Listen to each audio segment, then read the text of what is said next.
Bismillahirrahmanirrahim. Assalamualaikum warahmatullahi wabarakatuh. Let me introduce myself. I'm Fitra Wildan Syahputra. I'm from Islamic Bandung University, especially Faculty of Law. On this occasion, I will present a paper entitled Macro Approach in Economic Crime Response Technology in the Age of Global Transformation. The trend of economic crime in this global era is crime based on high technology. The threats need to be addressed with effective countermeasures against high technology crimes.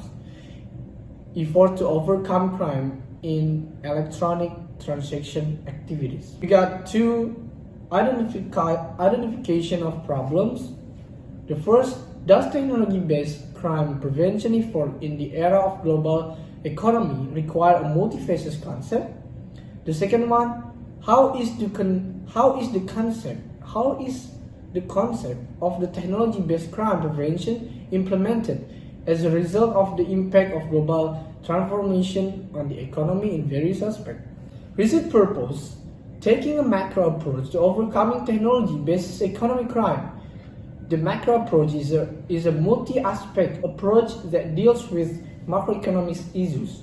Research methods. Research method are legal research conducted by examining library materials or secondary data as the basis for research by conducting a search on regulation and literature related to the problem under study.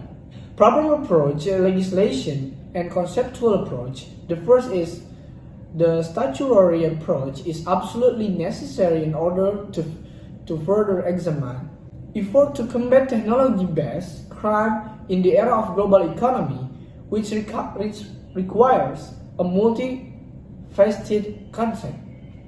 The conceptual approach is used to study and analyze the conceptual framework or theoretical basis in accordance with the objective of this study, namely the concept of technology-based crime prevention as the result of the influence of globalization in the economy, implemented in various aspects. Result and discussion. Global transformation in the world economy has undergone significant change from time to time. Openness in the era of globalization has transformed various aspects, including economic, social, political, and cultural systems into values. Economic activities in all parts of the world are increasingly dependent on the existence of telematic technology.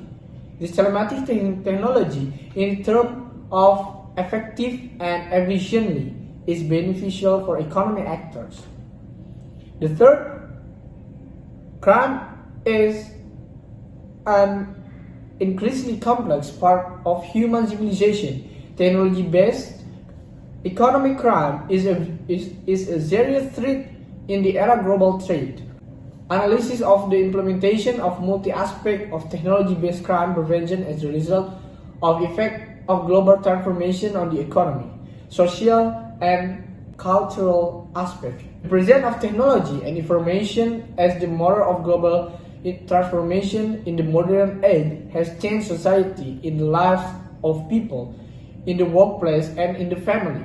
Coding and computer software in Indonesia is because the Western lifestyle that has hit developing countries is not balanced with the welfare of the people. A modern lifestyle, ethic, and a sense of social responsibility to maintain an order.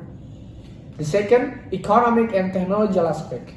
A modern economic system supported by telematic technology does promise convenience, practically speed, fluent, comfort, and security. In relation to effort to overcome technological economic crimes, the development of the economic system and its supporting technology should not only be concerned with prospects related to profit or solely based on wishes and interests of the owner of capital, but must also pay attention to the interests of the wider community.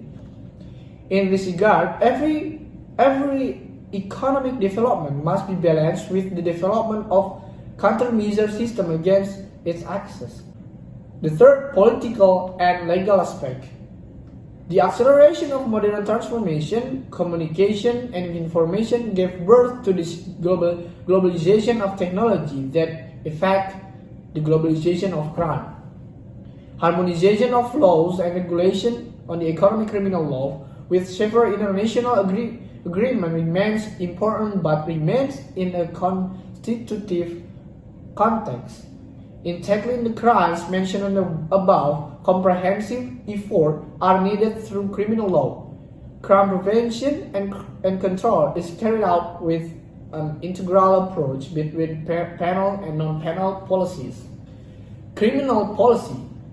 Criminalizing act in the law so that they include cybercrime, harmonization of national legal prevention with international law in the fight against cybercrime, law enforcement by imposing criminal sanction on cybercrime perpetrators. The third, law enforcement by imposing criminal sanction on cybercrime predators. Non-penalty policy. Criminal policies that support cybercrime prevention efforts, such as anti-hate policies, anti-bullying, anti-policies, and healthy internet policies in education system.